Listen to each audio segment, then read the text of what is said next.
ఓ పవిత్ర నది తీరంలో ఉన్న ఓ చిన్న గ్రామంలో హరి అనే పేదవాడు ఉండేవాడు. అతనికి భగవంతుడు శివుడంటే అపారమైన భక్తి. ప్రతిరోజు అతను ఆలయానికి వెళ్లే దారిలో దొరికే పూలను తీసుకుని శివుని పాదాల వద్ద సమర్పించేవాడు.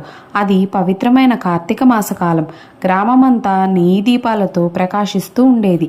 ప్రతి ఇంట్లో, ప్రతి మందిరంలో నెయ్యి దీపాలు వెలిగించబడ్డాయి. పూలు, పండ్లు సమర్పిస్తూ ప్రజలు ఆనందంగా పూజలు చేసేవారు. హరికి ఒక దీపం వెలిగించాలని కోరిక, కానీ అతని వద్ద ఒక చుక్క నెయ్యి కూడా లేదు.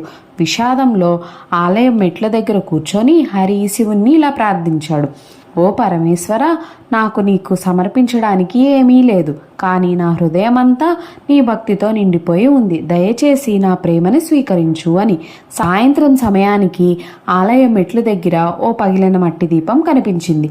అది పగిలి ఉన్నా ఇంకా వాడదగినదే. హరి నదికి పరిగెత్తుకుంటూ వెళ్ళి నీటిని తెచ్చి ఓ పెద్దమ్మ ఇచ్చిన కొద్దిపాటి ఆవ నూనెను అందులో కలిపాడు. ఆనందంతో అతను శివలింగం ముందు ఓ చిన్న దీపాన్ని వెలిగించి ఇలా అన్నాడు: శివయ్య, ఇది నా దగ్గర ఉన్నంత నా హృదయ దీపమును నీకు సమర్పిస్తున్నాను అని.